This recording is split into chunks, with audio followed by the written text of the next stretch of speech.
In the stillness of a warm Mesopotamian night, two great rivers flow gently through the cradle of civilization. The Euphrates and the Tigris wander through dark plains, their waters whispering against reed banks under a canopy of stars. Along their banks lie the ruins of ancient cities, places like Uruk and Babylon, once vibrant, now silent. Uruk, one of the first cities, stood by the Euphrates long ago. Babylon, farther downriver, flourished on the broad, flat plain of the lower Euphrates. We imagine these cities in their prime, mud brick walls shimmering faintly in moonlight, ziggurat temples rising like stepped mountains toward the sky. In the distance, a lone temple lamp flickers, casting a gentle glow on stone courtyards.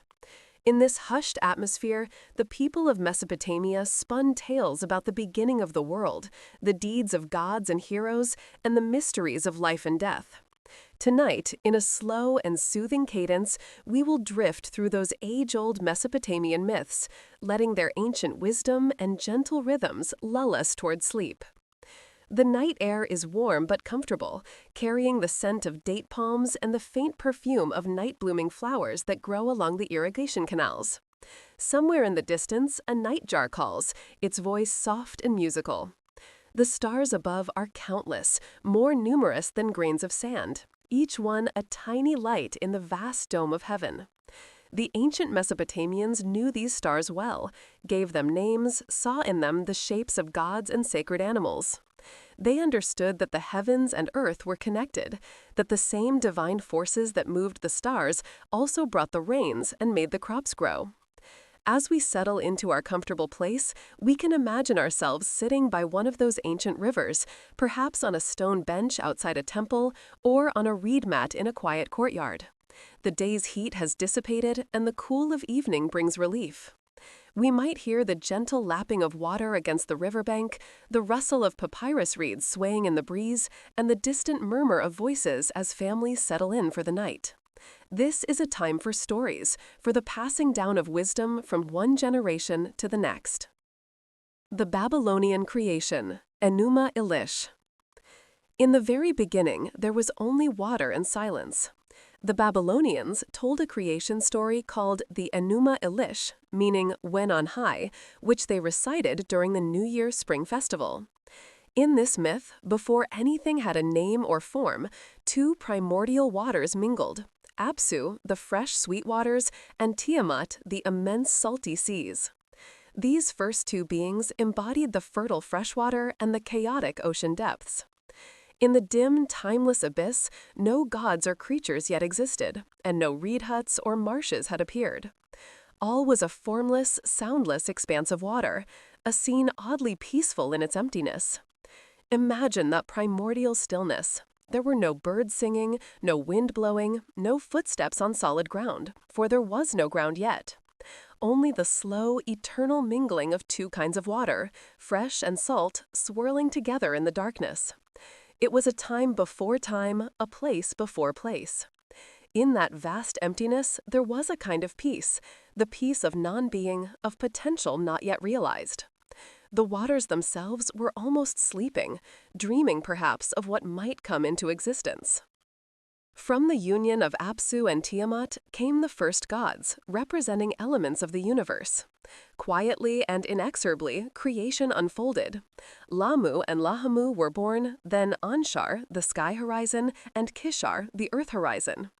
To Anshar was born Anu, the sky father, and Anu, in turn, begat Ea, also known as Enki, a clever god of wisdom and water. As generations of young gods sprang up, their playful noise disturbed the primordial silence. They laughed and frolicked in the heavens, filling the cosmic waters with commotion. Picture these young gods as children might be, full of energy and curiosity, exploring their new existence with joy and abandon. They would race through the waters, creating waves and currents where once all was still. They would shout to one another, their voices echoing through the void. They would play games, test their powers, delight in simply being alive and aware. For them, existence was a wonderful adventure, every moment fresh and exciting. At night, their revelry made it impossible for Apsu to sleep, and by day, Tiamat found no peace. The youthful god's energy churned the once calm waters, upsetting the old order. Finally, Apsu lost his patience. The old water god complained to Tiamat that their offspring were too noisy and unruly. He resolved to silence them to regain peace. Apsu planned to destroy the younger gods to bring back eternal rest. We can understand Apsu's frustration, perhaps. He, who had known only silence and peace for all eternity, now found himself surrounded by constant noise and motion. Sleep eluded him. The very waters that formed his essence were stirred and troubled. He longed for the return of that primordial quiet, that deep rest that had been his since the beginning of time. In his mind, the only solution was a drastic one: to eliminate the source of the disturbance entirely. Tiamat, although irritated, was taken aback by such a drastic plan and initially cautioned against harming what they had created. But Apsu's vizier, the mischievous Mumu, egged him on. Thus, Apsu set out to eliminate his own children so that quiet may be restored and we shall have rest. The young gods were terrified when they learned of Apsu's intent. They huddled together, whispering frantically, trying to devise a plan to save themselves. The threat of annihilation hung over them like a dark cloud. Clever Ea, Enki, the god of wisdom, devised a plan to save them. He recited a potent magical spell that lured Apsu into sleep. The spell was ancient and powerful, words of such profound magic that they could calm even the primordial waters. Ea's voice was soft and rhythmic, like a lullaby, and as he spoke, Apsu's eyelids grew heavy. The old god of fresh waters, who had been so desperate for sleep, finally found it, but it was a sleep from which he would never wake. When Apsu lay utterly tranquil and defenseless, Ea slew his father Apsu. The fresh waters of Apsu were subdued, and order was preserved, for the moment. Ea bound Mumu as well, removing the immediate threat. In the subdued waters, Ea established his own abode, building a shrine above Apsu's submerged body. There, in the sacred chamber of this cosmic freshwater abyss, Ea and his wife Damkina found peace and safety. The shrine that Ea built was a place of profound tranquility. It floated in the quiet depths, surrounded by crystal-clear water that barely moved. Here, far from the noise of the other young gods, Ea and Damkina could rest and think and plan. Soft light filtered through the water from some unknown source, illuminating the shrine with a gentle blue-green glow. Schools of fish, the first creatures perhaps, swam lazily past the windows. The sound of water was ever present, but soothing, like a constant, gentle hum. In that sanctified space, a momentous birth took place. Damkina bore a son, Marduk, destined to become the greatest of the Babylonian gods. Marduk was no ordinary child. He was born fully divine and awe-inspiring. The Babylonians associated Marduk with the fresh vigor of springtime and the bright power of the sun and storms. As an infant, Marduk's eyes shone, and he exuded an air of command. Even his father, Ea, was delighted and astonished by the baby's strength and radiance. The moment Marduk drew his first breath, the waters around the shrine seemed to brighten. It was as if a small sun had been born in the depths. His cries were not the helpless wails of an ordinary infant, but strong and clear, almost musical. When he opened his eyes, 4 eyes in all, he looked in every direction at once, seeing everything, missing nothing. His 4 ears heard every whisper, every current, every heartbeat in the cosmic waters. When he made his first baby sounds, small flames flickered from his lips, causing Ea and Damkina to gasp in wonder. The other gods sensed that Marduk was extraordinarily powerful, with 4 eyes and 4 ears to see and hear all things, and when he spoke, fire issued from his lips. The universe itself seemed to recognize in Marduk a new champion. Word of this remarkable child spread quickly through the divine realm. Gods came from far and wide to see the infant, bringing gifts and bowing in respect. They understood instinctively that this was no ordinary deity, but one who would shape the future of creation itself. Meanwhile, far in the cosmic depths, the widowed Tiamat's sorrow and rage were growing. Apsu, her consort, had been killed by her own descendants, and she was left with a fury as vast as the ocean she embodied. For a time, she had remained quiet, mourning her lost companion, remembering the eons they had spent together in the primordial void. But grief slowly transformed into anger, and anger into a burning desire for vengeance. In her grief and anger, Tiamat decided to wage war against the younger gods, to avenge Apsu's death. She spawned a brood of terrifying beings to fight on her behalf, serpents and dragons, scorpion men, and fierce monsters, 11 in all. Each one was more terrible than the last, creatures of nightmare that had never existed before. They had scales like armor, teeth like knives, and roared with voices that could shatter stone. Tiamat appointed a new general to lead her forces, Kingu, one of her consorts whom she now elevated as her champion and second husband. Kingu was a formidable warrior, fierce and loyal to Tiamat. She gave him the Tablet of Destinies, a sacred object that conferred supreme authority, hoping this would ensure victory over the younger gods. The Tablet of Destinies was one of the most powerful artifacts in existence, containing the decrees that governed reality itself. Whoever possessed it could command the very fabric of the universe. With this tablet hanging from his chest, Kingu felt invincible. The stage was set for a cosmic showdown between the primordial Mother Ocean and her rebellious offspring. The gods were afraid. None among the younger generation initially dared to face Tiamat's wrath. The tumult of impending battle disturbed the heavens. Winds howled and waves roiled as Tiamat prepared her assault. The younger gods held council after council, trying to find a champion who would face the mother of monsters. But each time, when volunteers were called for, there was only silence and downcast eyes. Finally, young Marduk stepped forward with calm determination. Though still youthful, he had grown swiftly into his power and stood before the assembled gods with confidence. He offered to defeat Tiamat if the assembly of gods would grant him kingship as his reward. Desperate, they agreed, proclaiming Marduk their champion and promising that if he succeeded, he would be their supreme leader. They held a great feast to celebrate their new champion, and in that feast, they tested Marduk's power. They placed a garment in the center of the hall and asked him to destroy it with a word, then recreate it with another word.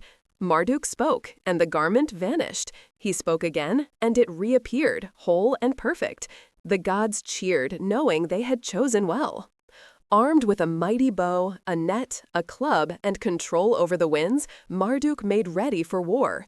Before setting out, he took the time to fashion the 4 winds and other tempestuous forces, sending them out to churn up Tiamat's waters and confound her. With a spoken spell, he summoned a great storm to whip the seas. He also created 7 hurricanes, the evil wind, the whirlwind, the storm, and the tempest. All of these he gathered around himself like a cloak, their power at his command. Thus prepared and surrounded by swirling winds, Marduk went forth to meet Tiamat in single combat, the young storm god against the ancient sea dragon. He rode in his chariot, drawn by 4 fearsome steeds whose names were Killer, Relentless, Trampler, and Swift. As he approached, the winds around him howled and shrieked, announcing his coming. Tiamat's monsters saw him from afar and began to quake with fear, but Tiamat herself, ancient and proud, showed no fear at all. In the ensuing battle, the cosmos trembled. Tiamat roared, opening her terrible jaws to swallow Marduk, but Marduk hurled his storm winds into her mouth, distending her body from within. The furious winds held Tiamat at bay, filling her belly until she could not move, could not close her mouth, could barely breathe. Seizing his chance, Marduk drew his bow and shot an arrow into Tiamat's belly, piercing her heart.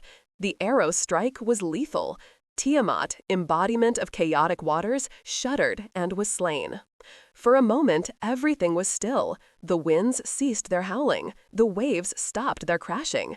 In that profound silence, the death of the primordial mother resonated through all of creation. Then, slowly, the younger gods began to emerge from their hiding places, scarcely believing that the threat had been vanquished. They gathered around Marduk, praising him, touching the hem of his garment, calling him king. In the aftermath, Marduk surveyed the lifeless body of the primordial ocean goddess floating before him. To complete the act of creation, he decided to put her vast remains to use. With merciful precision, Marduk split Tiamat's corpse in two, like a giant shellfish. From one half of her body, he raised up the sky, forming a firmament. From the other half, he spread out the earth below. In this way, the heavens and the earth were fashioned out of the Great Mother's body. To ensure the separated waters of heaven did not crash down, Marduk posted guards at the sky's edges and fastened the heavens in place, forbidding Tiamat's waters above from escaping. Now, order emerged from chaos. Marduk set about organizing the cosmos with the care of a master craftsman.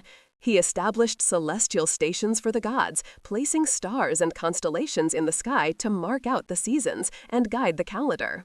He caused the moon to shine and ordained its monthly cycle, from crescent to full and back again. The moon would be the measurer of time, its phases marking the passage of days and months. He likely created the sun, Shamash, as well, though parts of the tablet are lost. From Tiamat's eyes, he opened twin flows, the Euphrates and the Tigris rivers, letting life-giving waters pour forth onto the land.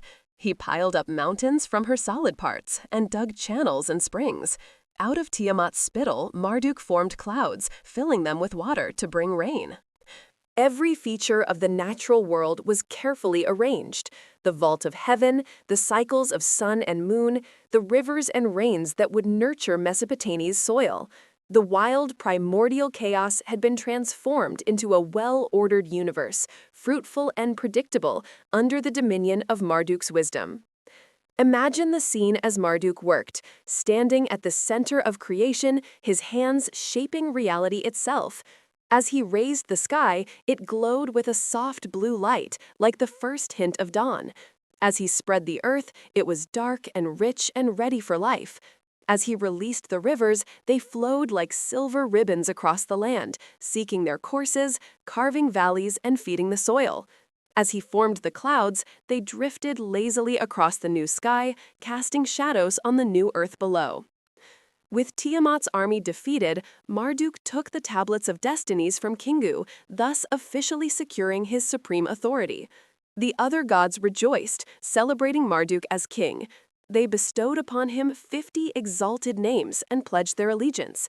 Each name described one of his powers or attributes: Marduk the wise, Marduk the creator, Marduk the shepherd of the gods, Marduk the protector, and so on. To speak all 50 names took considerable time, but the gods did so gladly, for each name was a hymn of praise. But Marduk's work was not yet complete. Seeing that the gods would need caretakers for the earth, he devised the creation of humanity. He declared he would use the blood of one of the traitorous gods to form a new being. "I shall create humankind so that they may bear the gods' burdens and serve them," he announced. Ea, his father, advised that the guilty leader of Tiamat's rebellion should pay the price. The gods seized Kingu, who had led Tiamat's forces. Kingu was executed, and from his blood Ea fashioned mankind. Mixing Kingu's divine blood with clay, the first human beings were formed to be helpers and servants to the gods. Humans would till the earth, offer sacrifices, and maintain the temples, thereby freeing the gods from menial chores and allowing them to rest. It was a pragmatic and reverent creation. People were made from divine substance, yet made for divine service. They would have a spark of divinity within them, from Kingu's blood, but they would be mortal and bound to the earth. At last, with the cosmos ordered and humans populating the earth, the gods honored Marduk for his mighty deeds. They built him a grand temple in Babylon, his chosen city. Brick by brick, the Anunnaki gods labored for a year to erect the temple tower, the Ereshkigal, and a splendid dwelling for Marduk. When it was completed, they held a celebratory feast in its courts. The feast lasted for days, with beer and bread and roasted meats in abundance. The gods sang songs of praise and recounted the story of Marduk's victory over and over, each telling slightly different, each more elaborate than the last. Marduk, now the acknowledged king of the gods, took his seat in Babylon, a city whose very name the Babylonians believed meant Gate of the Gods. In the calm that followed the battle, the world was at peace. The sun and moon rose in their time, the rivers flowed, the fields yielded grain, and humanity began its long story under the eyes of the gods. The Enuma Elish ends with a serene scene of cosmic harmony, as all creation sings the praises of Marduk's reign. Between the lines of this ancient myth, we sense a comforting message. Out of chaos and darkness can emerge stability and light. The tumultuous conflict gives way to profound calm.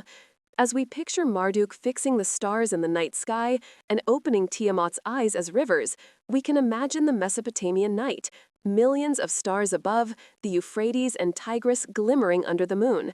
The creation story becomes a lullaby of order, the heavens safely held aloft, the earth firmly settled, water flowing where it should. Everything is in its place. The world has an organizer and caretaker, so all of nature can proceed in its gentle cycles. In the darkness beyond our windows, those same stars still wheel in their appointed courses, and the old rivers continue to run to the sea. Creation is secure. We can release our worries into that primeval water and know that morning will come as surely as it did for the first dawn. The great work is done, the cosmos is established, and we, like the first humans, can rest under the protection of forces greater than ourselves. The great gods of Sumer, the pantheon of An, Enlil, Enki, and Ninhursag. Long before Babylon and Marduk, the Sumerian people of Mesopotamia also told of how divine powers governed the universe. They worshipped a whole pantheon of gods, each embodying elements of nature and aspects of life. At the head of their beliefs were 4 great creator deities. These were the foundation of the Sumerian cosmos, and their names were An, Enlil, Enki, and Ninhursag. Let us meet them one by one, softly and reverently, as if greeting ancient presences in the quiet night. An, or Anu, was the sky, the vault of heaven itself. In Sumerian myth, An was the original father of the gods and the first king of the heavens. He represented the endless expanse above, where the stars float.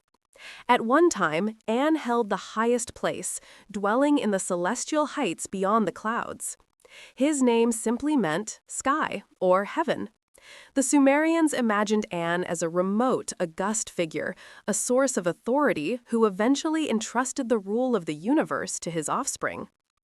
Tonight, as we lie under the stars, we can sense An's presence in the dome of sky arching overhead, vast, silent, and enduring. If we were to look up through an open window or imagine ourselves outside, we would see An's domain stretching away in all directions, seemingly infinite. On a clear night, the stars that fill An's realm are numberless, each one a point of divine light. The Sumerians believed that An rarely intervened directly in worldly affairs, preferring to delegate authority to his children. But his presence was always felt, as constant and reassuring as the sky itself. Enlil, the second of the great gods, eventually became the active chief of the Sumerian pantheon. His name means Lord of the Wind or Lord of the Air. He was associated with the atmosphere, winds, and storms, and also with the fertile earth. Enlil took over as the king of heaven and earth, the one who decreed the fates of gods and men. In Sumerian hymns, Enlil is lauded as father of the gods and the holder of the tablets of destiny, a powerful figure who planned the designs of the cosmos. Yet Enlil was not all stern authority. He was also the giver of agriculture, the one who sent the rains and made the land green. The gentle night breeze that caresses the date palms and rustles the reeds might be felt as Enlil's touch, a reminder of the benevolent side of this wind god. Under Enlil's direction, the seasons came and went, and the divine laws and norms, kept the world orderly. Imagine him as a wise and mighty king in a distant holy city. Nippur was his holy city, issuing decrees that keep the stars on course and the rivers within their banks. The people of Nippur were especially devoted to Enlil, believing their city to be the center of the world because it housed his great temple.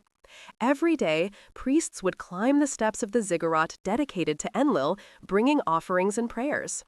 They would ask for favorable winds for sailors, for rains at the right time for farmers, for protection from storms and floods. And Enlil, looking down from his temple, would hear these prayers and grant them, or sometimes withhold them, according to his divine wisdom. Enki, or Ea, the third great deity, was the god of water, wisdom, and creation. He was the lord of the Apsu, the fresh groundwater ocean believed to lie beneath the earth. In images, Enki resides by flowing streams or pools, sometimes with fish swimming by. He was a crafty, benevolent trickster in many stories, always finding clever solutions to cosmic problems. For example, when the gods were in peril, it was Enki who used his wisdom to save them, as in the story of Apsu's plot, or later, when he would devise a plan to rescue Inanna. Enki is also credited with designing life and shape. In some Sumerian tales, he helps fashion humans or teaches skills to humanity, the arts of civilization, like writing, building, farming. His personality is gentle and inventive. We might picture Enki as a kindly sage, sitting by a riverbank at dusk, letting water flow through his fingers, dreaming up new life and inspiration. The sweet waters of the Euphrates and marshlands were Enki's domain, their quiet murmur an echo of his wisdom. According to Sumerian lore, Enki carried out and developed Enlil's plans for the universe. If Enlil decreed that the world should be, Enki figured out how to make it so, filling in the details with generosity and intelligence. Their relationship was one of cooperation. Enlil would conceive the grand design, and Enki would execute it with creativity and skill. Between them, the universe was not only ordered, but also beautiful and full of wonders. Enki's home was the city of Eridu, considered by the Sumerians to be the oldest city in the world. It was said that Eridu stood at the very edge of the freshwater ocean, the Apsu, and that Enki's temple there was a gateway to the waters below. Pilgrims would come to Eridu to seek Enki's wisdom, to ask for help with problems that required clever solutions, or simply to offer thanks for the gift of water and life. The fourth of the great gods was Ninhursag, the Great Mother. Her Sumerian name means Lady of the Mountain, or sometimes she is called Ninma, Exalted Lady, or Nintu, Lady who gave birth. Ninhursag was the Earth Mother goddess, associated with fertile soil, the womb of creation, and the nurturing of life. Together with An, heaven, Enlil, air, and Enki, water, she completed the foundation of the world. Often these four were seen as the creators of everything, including the other gods. Ninhursag is the mother of all living things, and many myths involve her giving birth to gods or healing life. We can imagine her in the quiet night as the solid ground under us and the distant silhouette of the hills against the starlight. Perhaps she is also in the soft croaking of frogs in the marsh and the green shoot of new plants after the floodwaters recede. Sumerian poets depicted Ninhursag as caring and at times stern, a divine mother who both gives life and expects her children to grow responsibly. In one story, when Enki's exuberant creativity caused him to fall ill, Ninhursag helped cure him by giving birth to new healing deities from his aching body parts, even one from his rib, intriguingly. Thus, through nurturing and remedy, she kept the divine world healthy. This story shows the deep connection between Enki and Ninhursag, between water and earth, between creativity and nurture. Together, they brought forth life in all its forms. These four, An, Enlil, Enki, and Ninhursag, form the core of Sumer's mythic family. They brought forth a host of other gods and set the universe in motion. Under them were the 7 destiny-decreeing gods and many others. For example, Nana, or Sin, the moon god, who sailed his crescent boat across the night sky, Utu, or Shamash, the sun god, who brought daylight and justice each morning, and Inanna, or Ishtar, the morning and evening star, goddess of love and war. Every aspect of nature and every city in Sumer had its deity. Nanna's city was Ur, where a great ziggurat was raised to honor the moon. Even today, the ruins of that ziggurat still stand, a testament to the devotion of Nanna's people. Utu's cities were Sippar and Larsa, where people greeted the sunrise as divine, offering prayers of thanks for the return of light each day. Inanna's beloved city was Uruk, where her temple Eana, House of Heaven, stood tall. Each city's patron god or goddess watched over its people like a dedicated guardian. In exchange, the people tended the god's temple, offered daily prayers and sacrifices, food, beer, incense, believing that by caring for the gods, they kept the world in balance. We can almost hear the faint echoes of evening hymns from those temples. Imagine a Sumerian priest or priestess standing before a statue of Enlil or Inanna at twilight, lighting a small oil lamp. The flame's glow illuminates carved faces of the gods as incense smoke curls in the air, carrying pleas and thanks to the heavens. The great gods, though invisible, were thought to inhabit their temple statues and partake of the offerings laid out for them. The statues were treated as living beings, dressed in fine clothes, offered meals, even put to bed at night and awakened in the morning. In every house, too, people whispered prayers to personal household gods, but they all ultimately answered to the high gods in the cosmic assembly. Under the guidance of these divine beings, life followed the eternal patterns: day and night, the lunar month, the turning of the year, the rise and fall of waters. The Sumerians understood their role as servants to the gods, meant to uphold cosmic order. In return, the gods provided protection, sustenance, and the orderly flow of time. There is a profound reassurance in this worldview. The world is not random or lonely, but watched over by wise, powerful, and occasionally compassionate figures who are part of the very fabric of existence. As we recount these ancient beliefs in a slow murmur, we might feel that same comfort the Sumerians sought. Above us, the sky god An still holds the stars, and Enlil's gentle breeze cools the air. The waters of Enki continue to bubble up in springs and wells, and Ninhursag's soil cradles seeds until they sprout. The world, filled with unseen presences, is quietly alive and orderly. Let's take a moment in this gentle pause to picture a Sumerian city at dusk. The sky has turned indigo, and the first stars, perhaps Inanna's own Venus, wink on the horizon. On the high terrace of a ziggurat, priests have completed the evening rites. Now they extinguish torches one by one. Lanterns glow faintly in clay brick homes where families share their last meal of the day. From the temple, a distant chorus of prayers might drift by, low voices chanting praises to Nanna the moon or pleading for Enki's wisdom. In the king's palace, a bard could be softly reciting a hymn or myth to the royal household before bed, just as we are doing now. Peace settles over the city as the gods receive their offerings and bless the land with restful night. In the darkness, only the sounds of nature remain: a breeze in the date palms, the lapping of river water on the banks, and perhaps the call of a night bird. The great gods are in their heavens, and all is well on earth.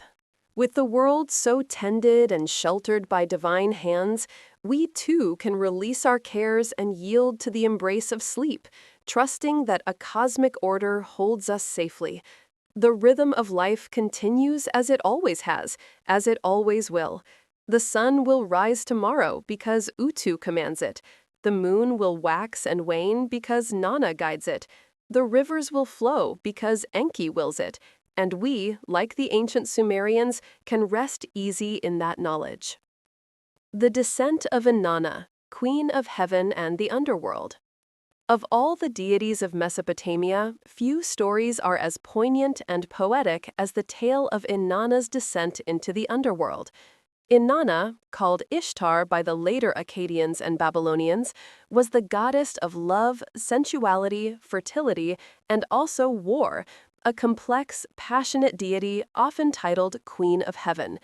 She was associated with the bright planet Venus that rises at dawn and dusk. Inanna's temperament in myths ranges from playful and loving to fiercely determined. The Sumerians honored her as a giver of life and abundance, but they also knew she had a fearless side. In the myth we now recount, Inanna makes a fateful decision. She will descend into the realm of the dead, a journey no living being had ever returned from. This is a story of death and rebirth, of winter's stillness and spring's return. Told softly, it becomes a meditative exploration of letting go and renewal.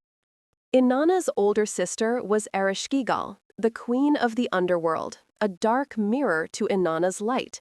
The two sisters could not have been more different. Where Inanna was bright and joyful, Ereshkigal was somber and solitary. Where Inanna brought life and love, Ereshkigal ruled over death and silence. They had not seen each other in ages, perhaps not since the world was young, and Ereshkigal descended to take her throne in the land below. One day, Inanna decided to visit Ereshkigal's domain, the land of no return beneath the earth. The reasons given in different texts vary. Some say she was curious or seeking to extend her power, even to the underworld. Others suggest she intended to pay respects to the funeral of Ereshkigal's husband, the Bull of Heaven, who had died. Whatever her motive, Inanna prepared meticulously for the journey. She donned her most magnificent garments and symbols of power, a shimmering turban crown on her head, a lapis lazuli necklace, twin beads upon her breast, golden bracelets on her wrists, and her royal robe wrapped around her. Each of these adornments carried a piece of her divine authority and magic.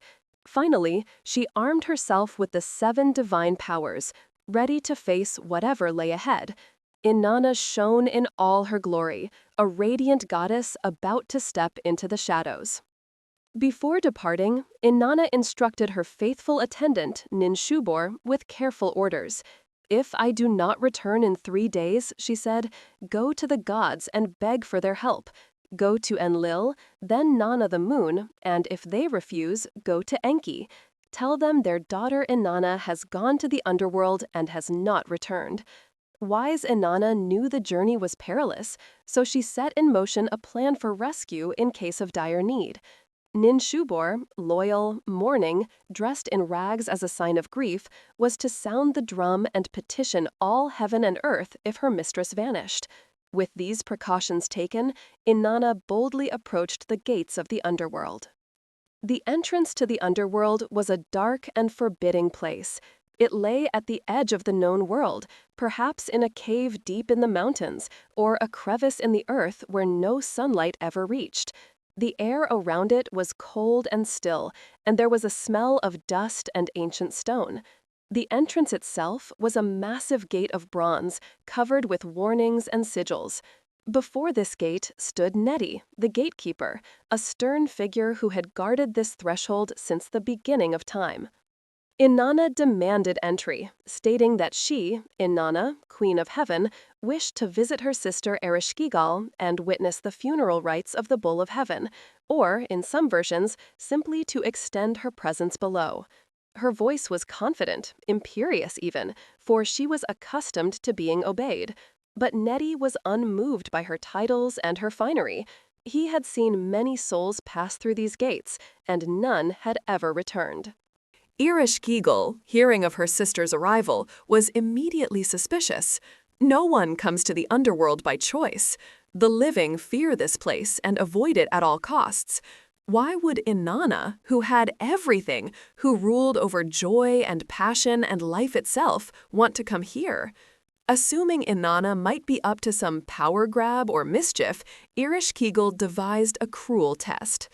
She ordered that Inanna be admitted, but according to the ancient decree.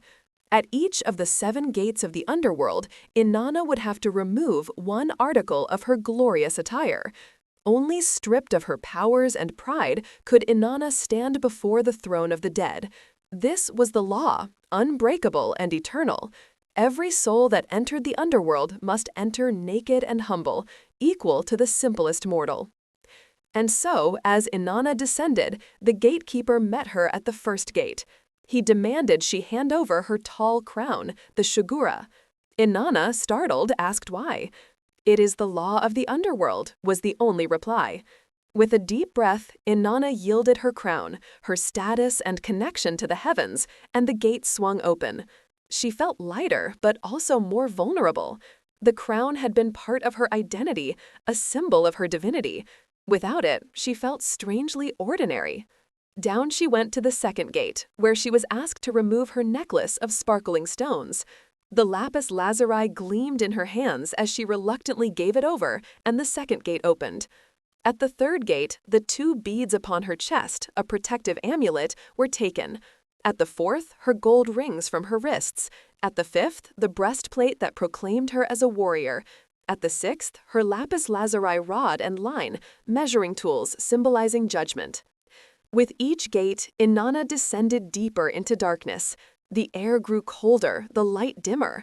The sounds of the world above, the birds and wind and flowing water, faded until there was only silence. Finally, at the 7th gate, the very lowest, her royal robe was stripped away, leaving Inanna completely naked and humbled. All her glory was gone. Step by step, the proud Queen of Heaven had been reduced to a vulnerable soul, entering the darkness equal to the simplest mortal. This profound image has echoed through time. It is the journey we all eventually take, leaving behind worldly trappings as we pass the gates of death. Inanna stood now at the threshold of Ereshkigal's throne room, shivering slightly, her arms wrapped around herself. She had never felt so exposed, so powerless. But she had come this far, and she would not turn back. Now Inanna entered the throne room of Ereshkigal, Queen of the Dead. The chamber was vast and dark, lit only by a few dim torches that cast flickering shadows on the walls. The walls themselves were carved with images of the dead, endless processions of souls in various states of repose or torment. At the far end of the chamber sat Ereshkigal on her throne of black stone, her face pale and drawn, her eyes burning with a cold fire. Ereshkigal glared at her with the eyes of death. The 7 judges of the underworld, the Anunnaki, pronounced judgment against Inanna for her hubris in coming uninvited. Their voices were like the rustling of dry leaves, like the whisper of wind through empty tombs. They spoke in unison, their judgment absolute and final. Inanna suddenly felt the gaze of death sear her. Ereshkigal spoke a word of power against her, and Inanna collapsed into a corpse. The vibrant goddess of love was now just a lifeless heap of meat. Her skin turned gray, her eyes clouded over, her limbs went rigid.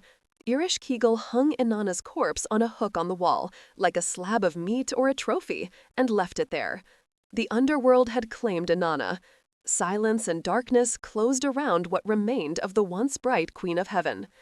Days passed, or perhaps years, for time has no meaning in the land of the dead. Above, in the world of the living, 3 days and 3 nights passed, and Inanna had not returned. The sun rose and set, but it seemed dimmer somehow. The flowers in Inanna's gardens began to wilt. A chill settled over Uruk, her city, and people whispered nervously, wondering where their goddess had gone. Faithful Ninshabur followed her instructions. With disheveled hair and sackcloth garments, Ninshabur went to Enlil, king of the gods, at his temple in Nippur, and begged for help. She threw herself at the feet of Enlil's statue, weeping and crying out, "Great Enlil, Inanna has gone to the underworld and has not returned. Please, you must help her." But Enlil, though concerned, refused.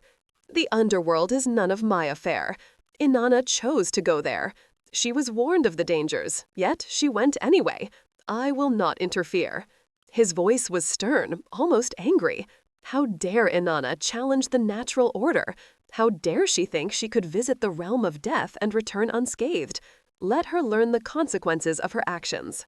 Next, Ninshabur went to Nanna, the moon god, Inanna's own father. Surely a father would save his daughter? But Nanna also shook his head. "My daughter's action was rash, but of her own accord. I cannot rescue her. The laws of the underworld are ancient and binding. Even I cannot break them."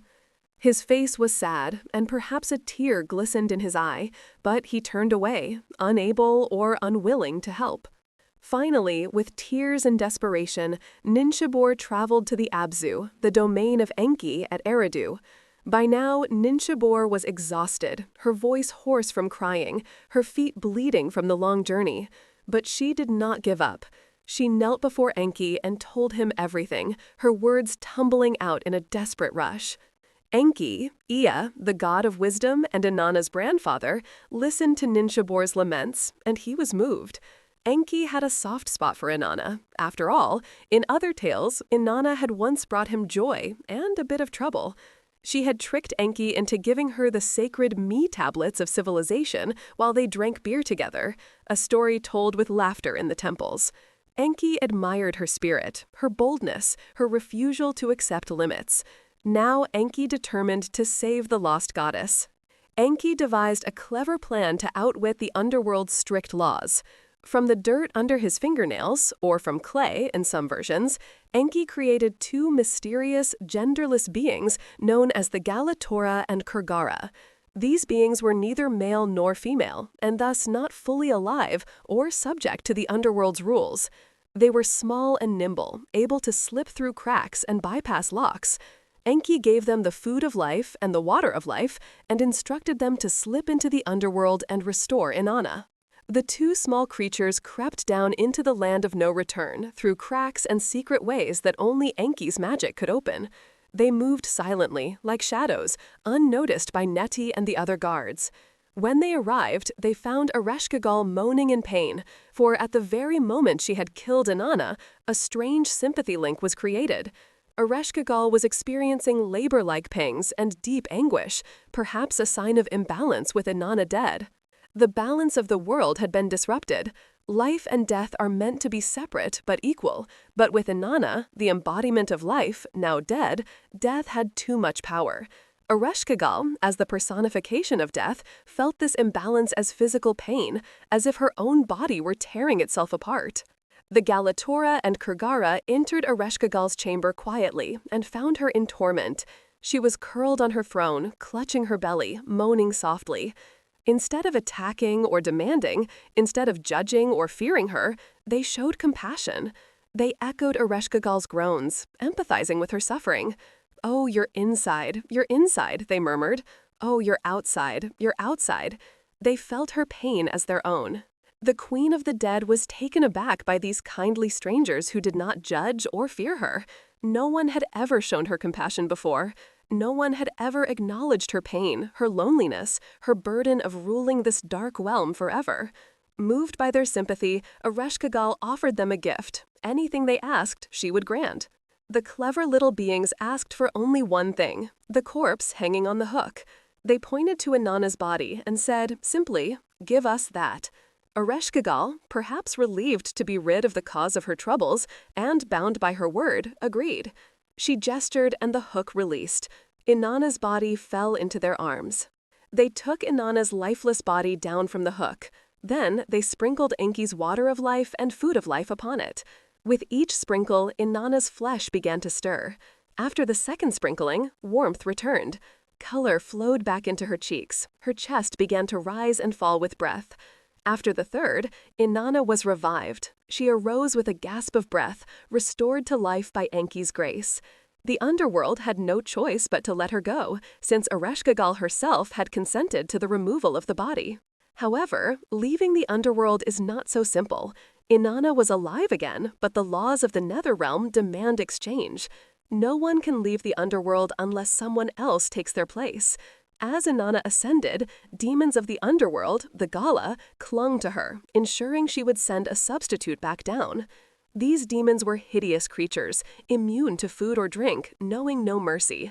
They surrounded Inanna like a dark cloud, their voices hissing, "You must send another in your stead."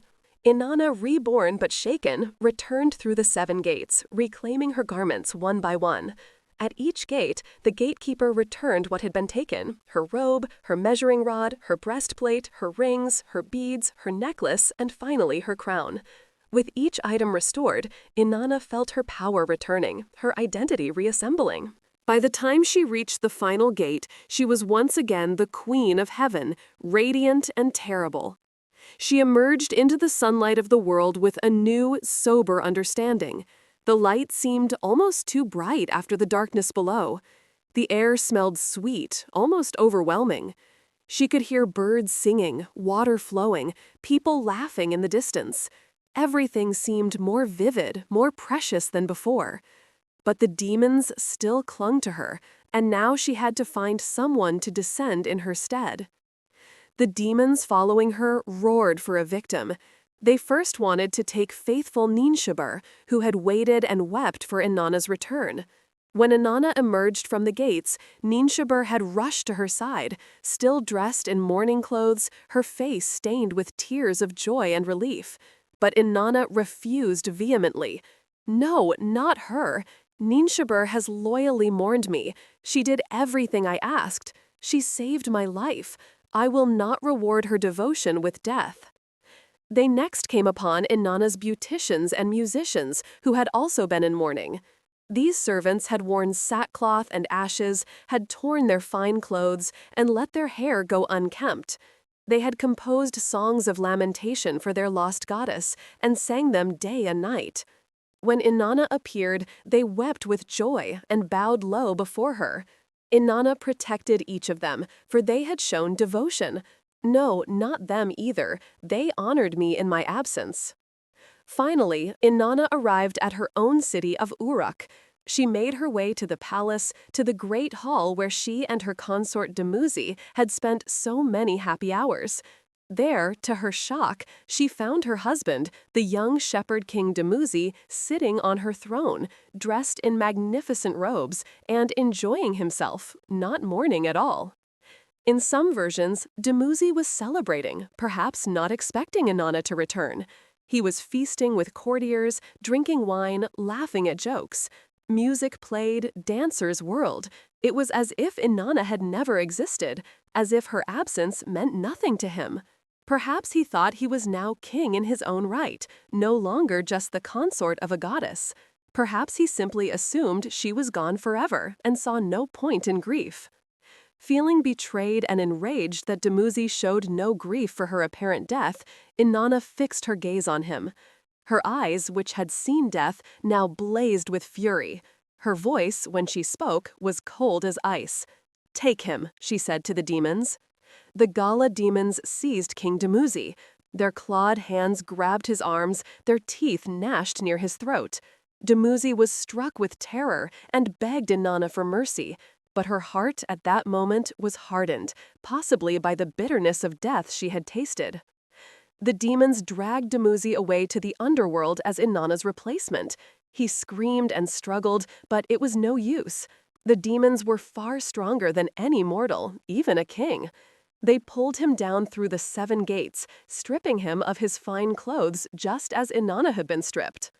Down, down they dragged him, into the darkness, to hang on the hook that Inanna had hung on. Soon, though, Inanna's anger cooled, and she regretted condemning her beloved. The palace seemed empty without him. The throne beside hers was vacant. At night, she would wake and reach for him, only to find cold emptiness. She began to weep, realizing what she had done. Love and grief warred within her. Demise's sister, Geshtinanna, also intervened, weeping and offering to take her brother's place, part of the time. Geshtinanna loved her brother dearly and could not bear to think of him suffering alone in the underworld forever. She went to Inanna and pleaded, "Let me share his fate. I will go to the underworld for half the year, and he can return for the other half." A compromise was reached. Demise and Geshtinanna would share the year in the underworld. Demise would spend half the year below, and for that period, the land above would languish, a time of heat and barrenness. In Mesopotamia, this was the searing summer, when vegetation dies, when the rivers run low, when the sun beats down mercilessly and nothing grows. The other half of the year, Demise would be allowed to return to Earth, bringing with him life, fertility, and rejoicing, corresponding to the cooler, rainy season when plants grow and lambs are born. In other tellings, it is simply that Demise dies, goes to the underworld, and then is resurrected, over and over, an eternal cycle of death and rebirth tied to the seasonal agricultural cycle. Either way, Inanna's descent and return became the mythic explanation for the turning of seasons. So, Inanna returned alive and wiser, and the world resumed its normal rhythms.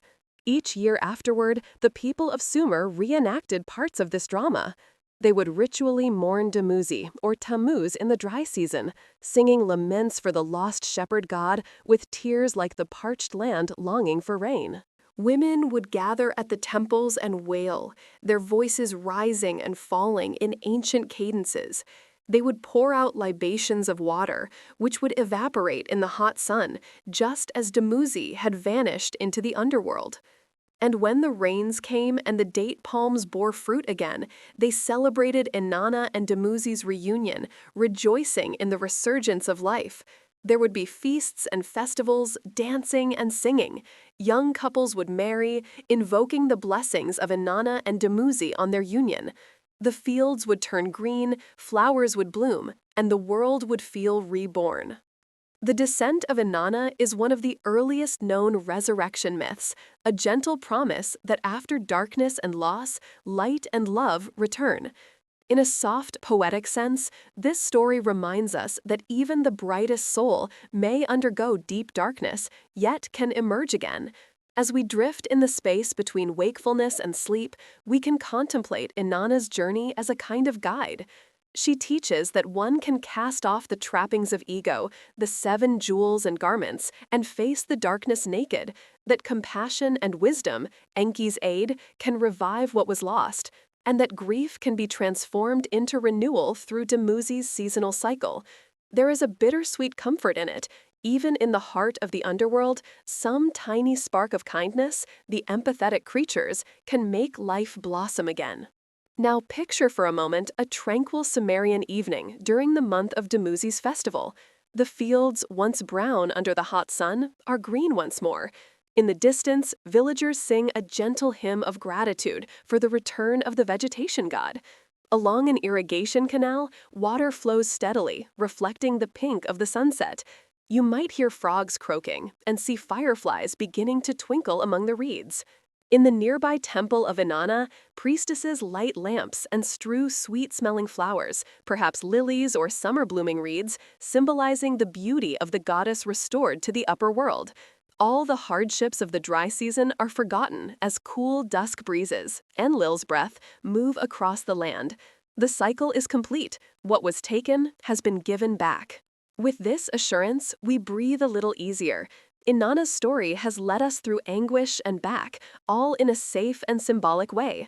We can let the image of Inanna rising from the dead, radiant again, accompanied by the tender light of Venus in the twilight sky, settle into our minds. It's an image of hope and continuity. Just as night turns to dawn, just as new moon grows to full, loss yields eventually to renewal. In this quiet moment, any tension within us can ease, knowing that the great rhythms of life and nature are turning as they should. The goddess has returned, the world is balanced once more, and we too can trust in cycles of renewal, in the promise that after every descent, there will be an ascent, after every ending, a new beginning. The Epic of Gilgamesh, in quest of life's meaning. Now we turn to the Epic of Gilgamesh, a legendary tale of a hero king's adventures and his search for immortality. This epic, recorded on clay tablets in Mesopotamia long ago, is often considered the oldest epic poem known to humanity. It unfolds in the city of Uruk, the very city of King Gilgamesh, around 2700 BCE. In a soothing narrative style, we will follow Gilgamesh through friendship and loss, through forests and mountains, to the edge of the world and beyond. Though parts of his journey are exciting and intense, we will recount them gently, focusing on the wonder of the scenes and the heartfelt lessons learned. This is a story about coming to terms with mortality and appreciating life, a thoughtful theme well suited to reflection before sleep. As we follow Gilgamesh on his journey, we will walk with him through landscapes both familiar and strange. We will meet with him the beings both human and divine, and we will learn with him the greatest lesson of all, that life, however brief, is precious beyond measure. Gilgamesh was the king of Uruk, 2/3 divine and 1/3 human, according to the lore. He was said to be the son of the goddess Ninsun and a mortal king. As a young ruler, Gilgamesh was unchallenged in strength and ambition. He built the mighty walls of Uruk, towering ramparts of brick that encircled the city, which he considered his pride and the proof of his greatness. But Gilgamesh was also rash and oppressive to his people at first.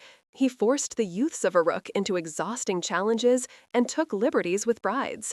His energy was boundless, his appetites vast, and he seemed to forget that his people were not as strong or tireless as he.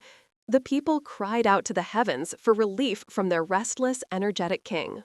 They prayed to the gods. "Great gods, you made Gilgamesh, but you gave him too much strength. He gives us no rest, day or night. Please send us someone who can match him, someone who can be his equal and distract him from tormenting us." In response, the gods devised a counterpart for Gilgamesh. The mother goddess Aruru pinched off a piece of clay and cast it in the wild, creating Enkidu, a wild man of the steppe. Enkidu was as strong as Gilgamesh, but he lived among the animals, running with gazelles, freeing creatures from hunters' traps. He had unkempt hair like the grasses, and he knew nothing of human ways. He drank at watering holes alongside deer, he grazed on grass like cattle, he was completely innocent of civilization. Enkidu was innocence and raw nature personified, a balance to Gilgamesh's cultured power. He knew nothing of cities or temples, of kings or laws. He had never tasted bread or beer, had never worn clothes or slept under a roof. In a sense, he was the first human, as humans might have been before they built cities and created civilization. One day, a trapper spotted Enkidu at a watering hole and saw him as a threat, since Enkidu was setting animals free from traps. The trapper's livelihood depended on catching animals, and this wild man was ruining everything. The trapper's father advised a solution: introduce Enkidu to civilization through a wise woman from the temple of Ishtar. They sent Shamhat, a sacred temple priestess, often termed a harimtu or harlot in translations, but essentially a representative of the goddess of love. Shamhat found Enkidu by the watering hole and civilized him in the most gentle, human way, through companionship and love. For 6 days and 7 nights, Enkidu stayed with her, learning the arts of intimacy and the taste of bread and beer, the staples of human life. When he tried to return to the wild, the animals no longer recognized him. He had lost his wildness, but gained understanding. He tried to run with the gazelles, but they fled from him. He approached the lions, but they growled and kept their distance. He had changed. He smelled of humanity now, of bread and beer and perfume. He could no longer speak the language of animals. He had crossed an invisible line and could never go back. Shamhat spoke to him of Uruk and King Gilgamesh, kindling Enkidu's curiosity and sense of purpose. She told him of the great city with its high walls, of the temple of Ishtar with its courtyard full of flowers, of the palace where Gilgamesh ruled. She told him that Gilgamesh had dreamed of him, that the gods had destined them to be friends. Enkidu realized that his destiny was somehow bound to Gilgamesh. So he journeyed with Shamhat to the city, entering the realm of human society for the first time. In Uruk, meanwhile, Gilgamesh had troubling dreams of a mighty comrade arriving, which his mother, Ninsen, interpreted as a sign that a great friend would come to him. In one dream, a meteor fell from the sky, and Gilgamesh tried to lift it, but could not. In another dream, an axe appeared in the street, and all the people gathered around it. Ninsen explained, "The one who comes will be as strong as a heavenly meteor, as valuable as an axe. He will be your companion, your friend, your brother. You will love him as you love yourself." When Enkidu arrived in the city, he was shocked to witness Gilgamesh's overbearing behavior. As Gilgamesh was about to impose his will on a new bride, using his king's privilege, Enkidu blocked his path, furious that Gilgamesh would do such a thing. "This is not right," Enkidu shouted. "You may be king, but you have no right to abuse your people this way." The two men, both enormous in strength, wrestled each other in the streets of Uruk. The fight was intense. They grappled like bulls, shaking the foundations of the city. Walls trembled, doors fell from their hinges, dust rose in clouds. The people of Uruk watched in amazement as their king met his match. But in the end, Gilgamesh gained the upper hand, or at least fought Enkidu to a standstill. As they caught their breath, an unexpected feeling arose: mutual respect and friendship. Gilgamesh realized that Enkidu was the friend he had always needed, someone equal to him who could understand him. Enkidu, likewise, found in Gilgamesh a worthy companion. They embraced, and a deep bond was formed between the wild man and the king. From that moment on, they were inseparable, like brothers, like two halves of a whole. Gilgamesh's heart was transformed by this friendship. No longer a tyrant to his people, he and Enkidu sought to prove their valor together in noble quests. But Gilgamesh was still restless, still hungry for glory and fame. He wanted to do something that would make his name live forever, something that people would talk about for generations to come. Restless for adventure and eternal fame, Gilgamesh proposed that they journey to the far-off cedar forest. In that distant land, likely in the Lebanon mountains, grew tall cedars, prized wood, guarded by a fearsome giant named Humbaba, or Huwawa. Humbaba was said to be a monster placed by Enlil to protect the sacred forest. He had a terrifying roar, a fire-breathing mouth, and an aura of dread. Most mortals would never dare approach him. But Gilgamesh, seeking renown, declared he would slay Humbaba and cut the cedars, leaving an everlasting name for himself. "I will make my name eternal," he proclaimed. "I will cut down the cedar and carve my name on it so that all future generations will remember me." Enkidu was initially wary. He knew the forest and Humbaba's might. He had traveled near those forests in his wild days and had heard Humbaba's roar from afar, a sound that made even the bravest animals flee in terror. Yet, encouraged by Gilgamesh and auspicious signs from Shamash, the sun god, Enkidu agreed to accompany his friend on this bold expedition. And so, the two heroes set out from Uruk, hand in hand, to the northwest, traveling many days through unknown lands. They said goodbye to Ninsen, Gilgamesh's mother, who blessed them and adopted Enkidu as her own son. They gathered weapons, axes and swords specially forged for the journey. The elders of Uruk gave them advice and warnings, but nothing could dissuade the young heroes. Imagine them journeying under the sun and stars. At times they covered immense distances in a single day, powered by youthful vigor and divine favor. When night fell, Gilgamesh would climb a hill and pray to Shamash, and he was granted visionary dreams of their fate. One night he dreamed of a huge mountain falling on them, which Enkidu interpreted to mean that Humbaba would initially seem overwhelming but ultimately be defeated. Another dream showed a wild bull and bright man helping them. Enkidu said this too was a good omen of Shamash's aid. These dream interpretations gave them comfort and determination. They encouraged each other when one felt afraid, strengthened each other when one grew weary. Finally, they approached the edge of the cedar forest. They could smell the fragrant cedars on the breeze and hear the uncanny silence of that sacred place. Tall trees swayed gently, their tops piercing the sky. Sunlight danced through the branches, leaving patterns on the forest floor. Despite the serene beauty, Enkidu's heart pounded, for he knew Humbaba was near. The forest seemed to be holding its breath, waiting. They ventured inside, chopping down a small cedar to announce their challenge. The sound of the axe echoed through the forest, sharp and clear. This awoke the guardian. With a thunderous crashing of branches, Humbaba appeared, bellowing in rage. The descriptions say he had a face like a lion and could breathe fire, and he unleashed roaring blasts of wind at the intruders. His voice shook the trees, caused birds to fall dead from the branches, made the ground tremble. For a moment, even brave Gilgamesh froze, intimidated by Humbaba's terrifying aura. His knees trembled, his hands shook. Enkidu, seeing his friend's fear, called out encouragement. "Remember why we came. Remember your quest for fame. Stand strong, my brother." His words gave Gilgamesh courage. But Shamash, the sun god, watching from above, sent his help. He released 13 winds against Humbaba, winds that trapped and blinded the monster, pressing him from all sides. The north wind and the south wind, the east wind and the west wind, the whirlwind and the storm wind, all at once assailed Humbaba.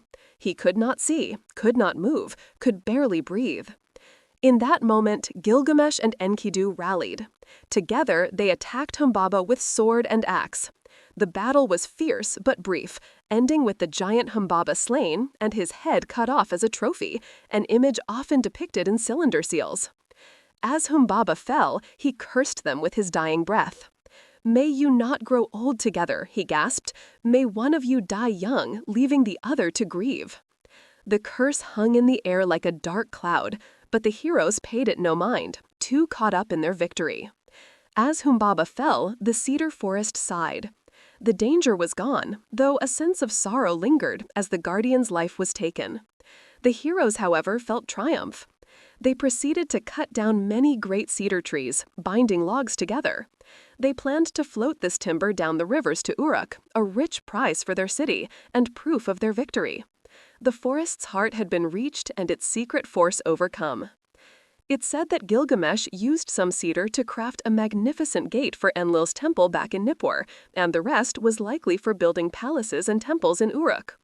In the midst of this logging, they find the great cedar tree beloved of the gods, and perhaps leave it standing as a respect to the god Enlil, but records vary.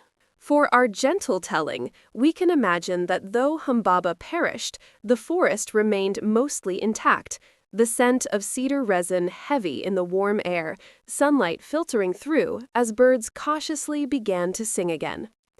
Gilgamesh and Enkidu returned home heroes, their names celebrated by the people of Uruk. King Gilgamesh's fame now spread far and wide.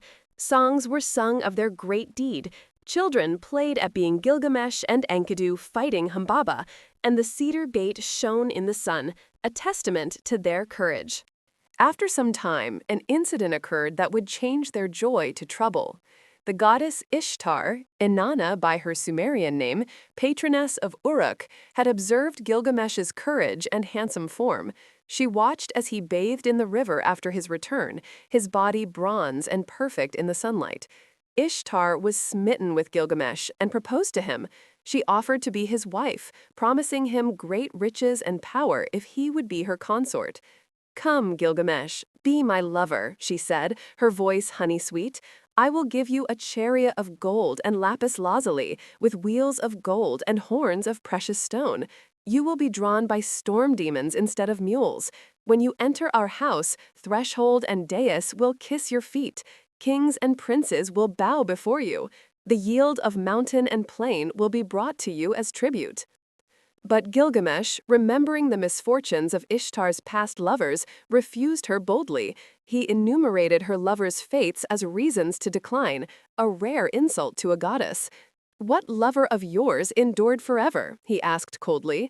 "Tammuz, your husband from your youth, you condemned to weeping year after year. The shepherd bird you loved, you struck him and broke his wing. The lion you loved, you dug 7 pits for him. The horse you loved, you ordained whip and goad for him. Every lover you have taken, you have brought to a bad end." Ishtar was furious at this rejection. Her face flushed red, her eyes blazed with anger. Never had anyone spoken to her this way. She flew up to heaven in a rage and went to her father Anu, demanding punishment on Gilgamesh. "Father, Gilgamesh has insulted me. He listed all my lovers and spoke ill of me. You must punish him." If Anu would not help, she threatened to smash the gates of the underworld and let the dead rise, a dramatic tantrum of divine proportions. To appease his daughter, Anu consented to send the Bull of Heaven down to terrorize Uruk. The Bull of Heaven was a monstrous celestial bull, perhaps a personification of drought and earthquakes, that snorted and stamped, causing the earth to split and hundreds of men to fall into the cracks. It drank the river dry. With one snort, it opened a pit and 100 men fell in. With a second snort, 200 men fell in. With a third snort, Enkidu himself nearly fell in, but managed to grab the edge and pull himself out. Chaos erupted in Uruk as this supernatural bull rampaged through the fields, and no warrior could stand against it. The people fled in terror, hiding in their homes, praying to the gods for deliverance. But Gilgamesh and Enkidu together faced the bull. They had fought side by side before and knew each other's movements perfectly. Enkidu seized the bull by its horns from behind, while Gilgamesh grabbed it from the front. After a fierce struggle, they managed to slay the bull of heaven, plunging a sword between its shoulders. The threat was ended. Ishtar stood atop the city wall during this fight, wailing in frustration. When she saw her bull slain, she shrieked and cursed Gilgamesh. In a moment of impulsive bravado, Enkidu tore off the bull's hindquarter and tossed it toward Ishtar, shouting that he wished he could as easily do the same to her. The goddess, humiliated and livid, retreated. She gathered her priestesses around her, and they set up a lamentation for the bull. But Gilgamesh and Enkidu celebrated their victory. They paraded through the streets of Uruk, carrying the horns of the bull. Gilgamesh had the horns plated with gold and dedicated them in the temple. The people cheered and threw flowers. That night, there was a great feast in the palace with music and dancing late into the night. The two heroes sat side by side, accepting the adoration of the crowd, believing themselves invincible. This daring victory, however, had grave consequences. The assembly of the gods was displeased that the heroes had killed the bull of heaven, a beast of the gods, and Humbaba, Enlil's servant. They decided that one of the pair must be punished by death to atone for these transgressions. Enlil and the council decreed that Enkidu would die, perhaps because he was mortal, and maybe due to his insult to Ishtar. Anu argued that both should die, but Enlil insisted that only one needed to pay the price. Not long after, as the friends rested in triumph, Enkidu had a foreboding dream. He saw the gods meeting and pronouncing his doom. And indeed, Enkidu fell ill with a grievous sickness. It came upon him suddenly, a fever that would not break. For days he suffered, growing weaker. His mighty strength drained away like water into sand. He lay on his bed, pale and trembling, and Gilgamesh sat beside him, helpless to do anything. In fevered delirium, Enkidu lamented that he ever left the wild, cursed the door of cedar wood he had made, and at one point even cursed Shamhat for taming him. "Better I had stayed with the animals," he cried. "Better I had never known friendship or cities or glory. For what good has it done me? I die like a commoner, not in battle like a hero should." But the sun god Shamash rebuked him, reminding Enkidu that without civilization and friendship, he'd never have known love or glory. "Did you not eat the finest bread? Did you not drink the finest beer? Were you not clothed in splendid garments? Did you not have Gilgamesh, the most perfect of friends? He will honor you after death. He will never forget you." Enkidu relented and blessed Shamhat in the end, realizing that his years of humanity, brief as they were, had been precious. After 12 days of decline, Enkidu died, leaving Gilgamesh heartbroken. The hero who had faced monsters without flinching could not face this. Gilgamesh's grief was overwhelming. This mighty king, who had never feared any man or beast, now shook with sorrow. He clung to Enkidu's body for days, refusing to bury him until decay set in. He wept and roared like a lioness who has lost her cub. "My friend, my brother, my beloved companion," he cried. "We climbed mountains together. We captured and killed the bull of heaven. We overthrew Humbaba, who dwelt in the cedar forest. What sleep is this that has seized you? You have grown dark and cannot hear me." He commissioned a funerary statue and provided rich grave gifts, ensuring his friend's soul would be honored. The people of Uruk mourned with him, for they too loved Enkidu, who had protected them and tempered the king. Gilgamesh wandered the streets lamenting, "Must I die too? Am I not like Enkidu? Will I also lay down never to rise again?" Enkidu's death frightened Gilgamesh with the reality of his own mortality. The eternal life he had taken for granted as a demigod now seemed uncertain.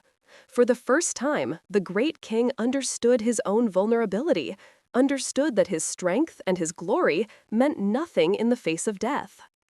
Once the shock subsided, Gilgamesh was seized by a single purpose. He would find a way to escape death. He could not accept this. There must be a solution. There must be a way to live forever. If he could defeat Humbaba and the bull of heaven, surely he could defeat death itself. Gilgamesh remembered a tale of old. Beyond the farthest horizons lived Utnapishtim, called the Far Away, a man who had once been human but was granted immortality by the gods. Utnapishtim and his wife, it was said, survived the great flood of ancient times and were gifted everlasting life in a land at the mouth of the rivers.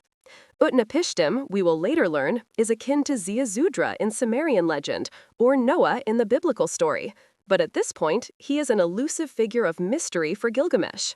Determined to find Utnapishtim and learn the secret of immortality, Gilgamesh set out on a long and perilous journey.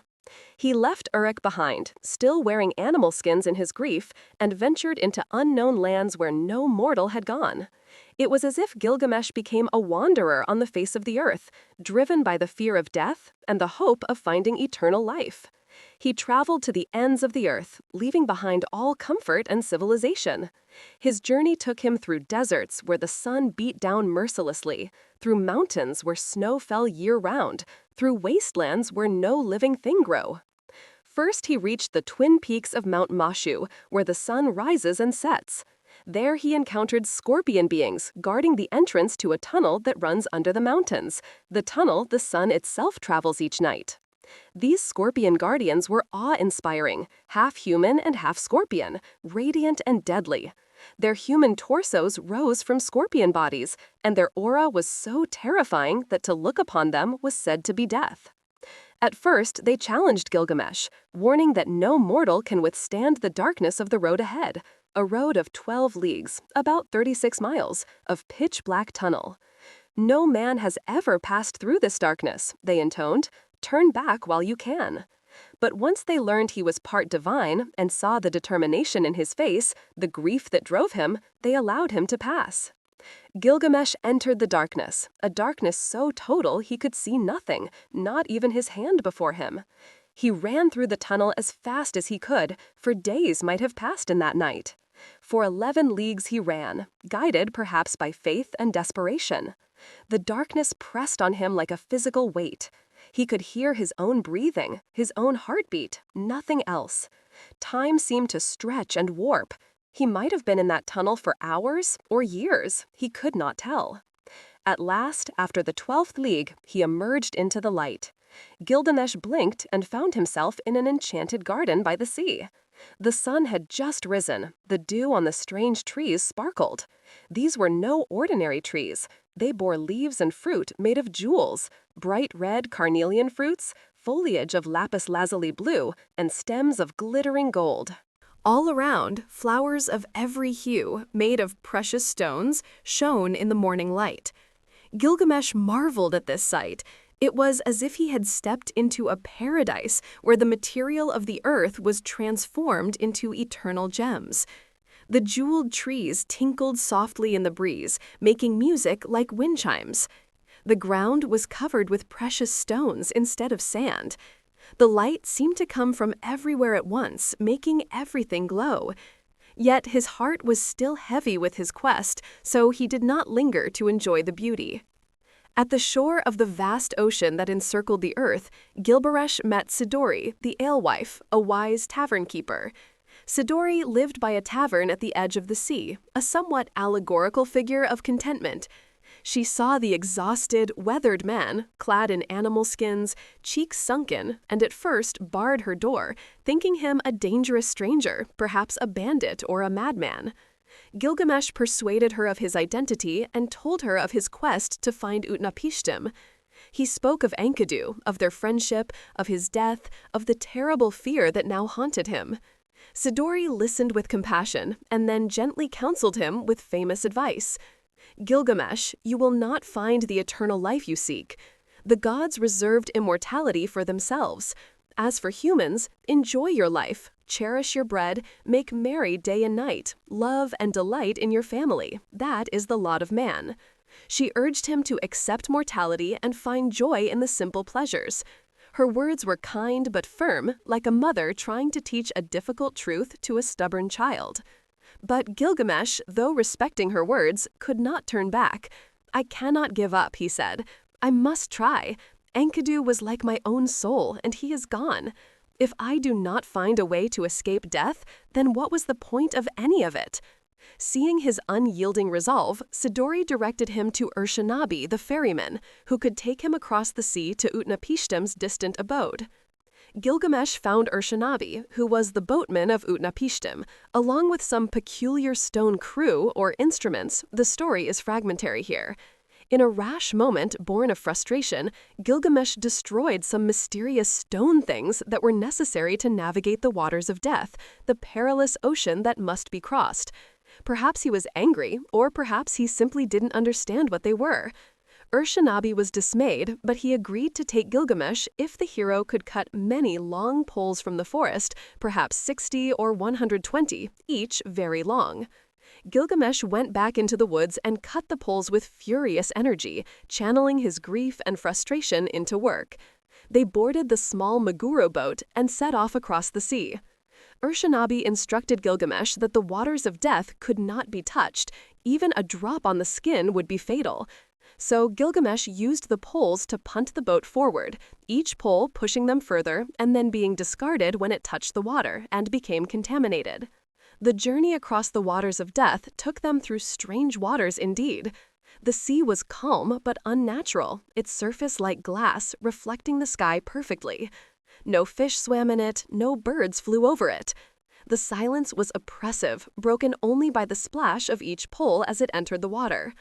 After countless pulls, they finally crossed the lethal waters and arrived on the far shore, at the land of Dilmun perhaps, the place at the mouth of the rivers where Utnapishtim dwelled.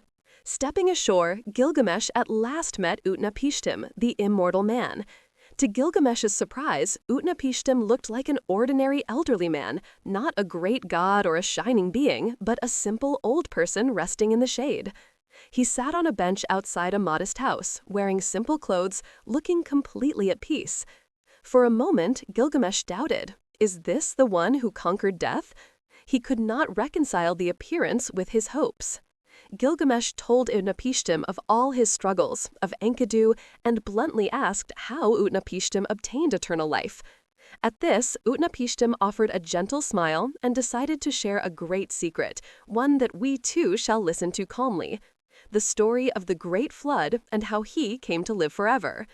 This legend is ancient, even within the epic, and as Utnapishtim speaks, imagine the scene. The two men sit by the edge of a calm sea, gulls calling in the distance, waves lapping softly. The sunlight is perhaps golden, and a breeze carries the scent of distant rain. Utnapishtim's voice is low and steady, like a grandfather telling a bedtime story to a child, which is fitting, as we too are listening in the night. He begins his tale, and as he does, time seems to slow, the world fades, and we are transported to an age before cities, before kings, before almost anything we know. The Great Flood, Ziusudra, Utnapishtim, and a gift of immortality. Utnapishtim begins. I will confide in you, Gilgamesh, a tale of secret things, a story from time immemorial, before the great city of Shuruppak was destroyed by the flood. In this ancient story, long before Gilgamesh's era, the world was populated, and the cities of Sumer thrived along the Euphrates. The gods, however, grew displeased with humanity for reasons the story does not detail clearly. Some versions suggest people were too noisy or too many. The great gods held a council and decided to send a catastrophic flood to wipe out mankind. This decision was made in secret. Anu, the sky, was there. Enlil, the wind and chief god, led the decree. Ninurta and others consented. And Enki, Ea, the friend of mankind, was sworn to secrecy. They all promised not to warn any human of the coming deluge.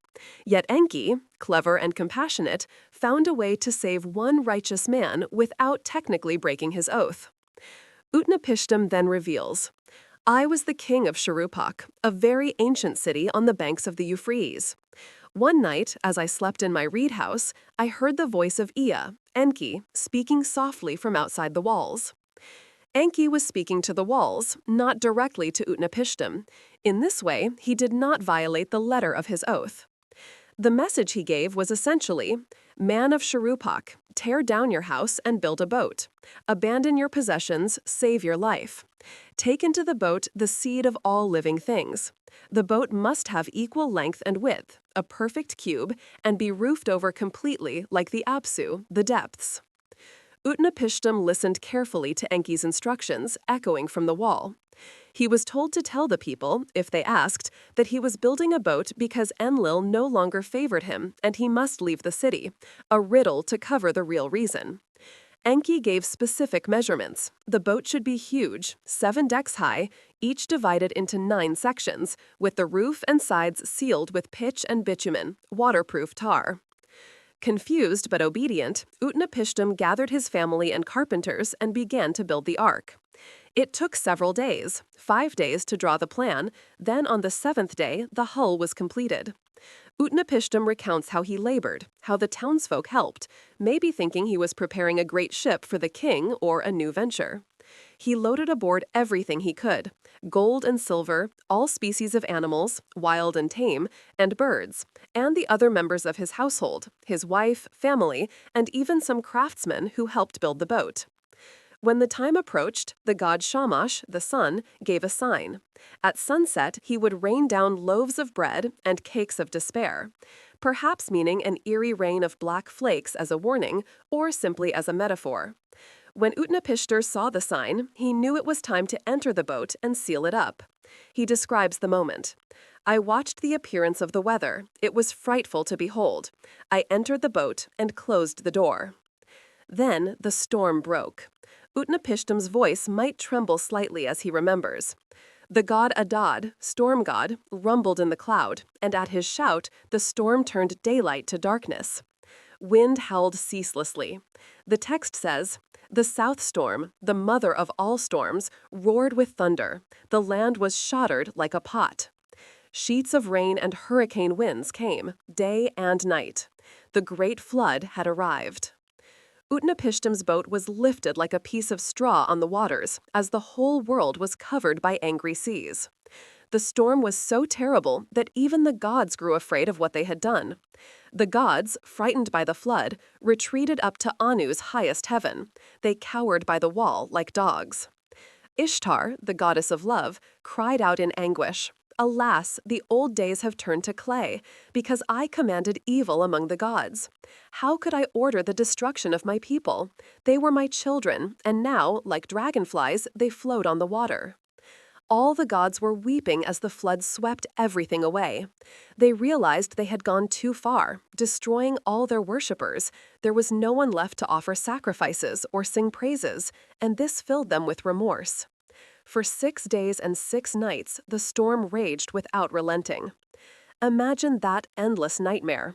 Black skies, constant thunder and shaking earth, the roar of water overwhelming every sound. Utnapishtim and those with him in the ark could only huddle inside, hearing the world perish outside.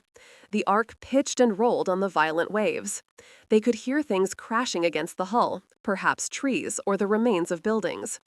Inside, people prayed and wept, holding on to each other, wondering if the boat would hold, wondering if they would ever see sunlight again. On the 7th day, the rain finally subsided. The wind and waves quieted. Sunlight returned, revealing a sea covering everything. "I opened a window," says Utnapishtim, "and sunlight fell upon my face. And behold, the entire surface of the earth was flat water. He looked out and saw no living thing. All human life had been turned to clay. Mountains were submerged except the highest peaks." His ship had miraculously survived, and now it drifted until the boat came to rest on the mountain of Nimush. In later retellings, this becomes Mount Nasir or others, in the biblical account, Mount Ararat, but it matters little for our purposes. Some high land. It lodged firmly. He waited, letting a few more days pass to be sure the waters were receding. After 7 days stuck on the mountain, Utnapishtim decided to send out birds to test if the land was clear of water. "I released a dove," he says.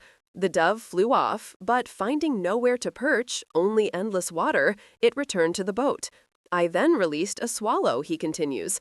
The swallow, too, flew here and there and found no resting place, so it came back. Then I released a raven. The raven is a hardier bird. It flew away, and this time it did not return. Looking out, Utnapishtim saw that the raven found ground, meaning the waters had receded enough that land was emerging. Relieved, Utnapishtim opened the door of the ark, and fresh air rushed in. He stepped onto the solid ground of the mountain slope. Around him, the world was transformed, a cleansed, silent world.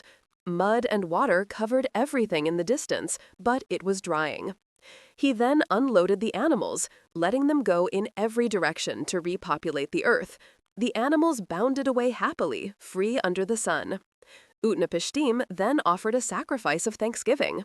He gathered wood, some sources say he poured out libations and set up incense on the mountaintop and burned fragrant offerings to the gods. The sweet smell of roasting meat and incense rose to the heavens. The story says, the gods smelled the sweet savor and gathered like flies over the sacrifice, a bit of humor indicating the gods were ravenously eager after going without offerings during the flood. One by one, the great gods descended. Ishtar came and lifted her jeweled necklace, swearing by it that she would never forget this day and would never allow such a flood to happen again, for it was her own folly that caused it. The mood among the gods was at once relieved and somber. But not all gods were present yet. Enlil, the instigator of the flood, arrived last. When he saw Utnapishtim's boat and the living beings, Enlil was furious.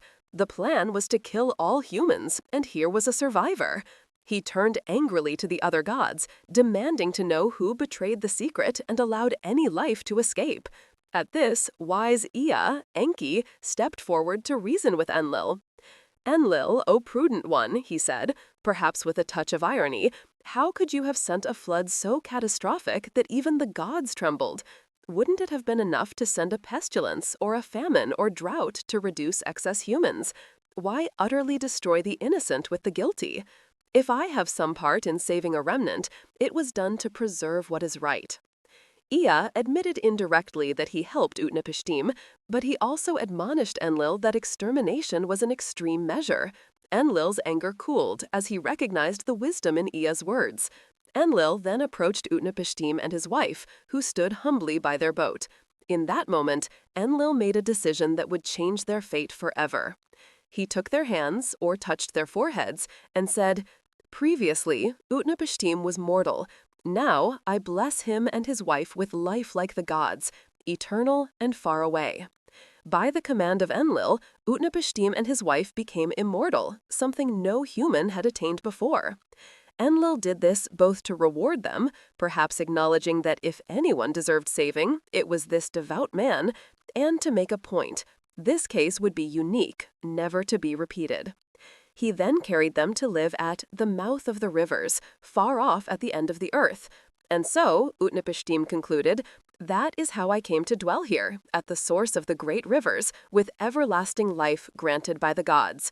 This flood story, shared between sips of water and bites of food perhaps, deeply impressed Gilgamesh. He saw that the gods granted immortality only as a one-time gift under extraordinary circumstances. Utnapishtim then tested Gilgamesh to drive the point home. "If you think you can be like us, try this. Do not sleep for 6 days and 7 nights. Immortality, after all, is an endurance of endless time, so let's see if Gilgamesh can even conquer the need for sleep." Gilgamesh, exhausted from his journey, accepted the challenge and instantly fell into a deep sleep, practically the moment he sat down.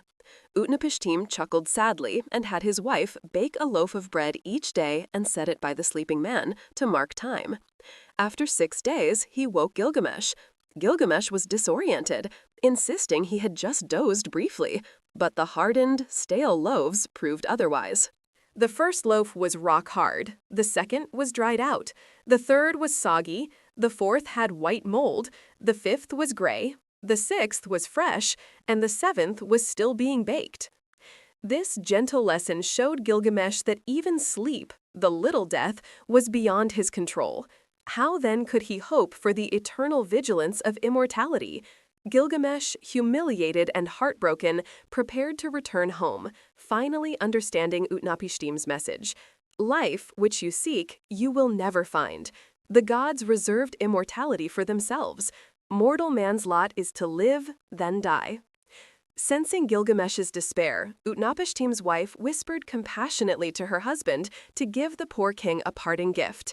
She felt sorry for him, this great king who had traveled so far and suffered so much. only to learn that his quest was futile. Utnapishtim, thus prompted, told Gilgamesh of a secret plant that grows at the bottom of the ocean. "This plant is called Old Man Young," he said. "If you obtain it, it will restore your youth. It's not exactly immortality, but at least a way to rejuvenate and extend life." Hearing this, Gilgamesh's eyes lit up once more. A spark of hope kindled in his heart. Utnapishtim directed him to the specific location deep under the sea. Gilgamesh tied stones to his feet as weights and dove into the waters. Down, down he sank, holding his breath until he reached the seabed. The pressure was immense, the darkness nearly complete, but there he spotted the plant, prickly like a bramble or rose. He seized it and cut it free. The moment he did, the water around him shimmered, perhaps a hint of the plant's magic. He let the stones loose and floated back up triumphantly with the precious thorny plant in hand. Returning to the shore, Gilgamesh told Urshanabi, "At last, I have a means to benefit all humanity. I will test this plant on an old man in Uruk. If it truly rejuvenates him, I will use it myself and share it with others." They set off, crossing the sea again, and heading back through the pathways Gilgamesh had traveled. Though he hadn't achieved eternal life, he now carried hope for renewed youth, a consolation prize from his arduous quest. One can imagine Gilgamesh's mood lifting as his homeland grew nearer. Perhaps he thought, "Even if I cannot live forever, at least I might wind back the clock, be young and strong again, and rule wisely, and maybe find another way later." The journey home seemed shorter, easier. The landscapes that had seemed so threatening on the way out now seemed almost welcoming. But fate had one more lesson for him. One evening on the way back, they reached a cool spring in a quiet spot. The water was clear and inviting. Gilgamesh decided to bathe, to refresh himself after long travels. He laid aside the plant on the ground while he waded into the pool. The water was cool and soothing, washing away the dust and sweat of his journey.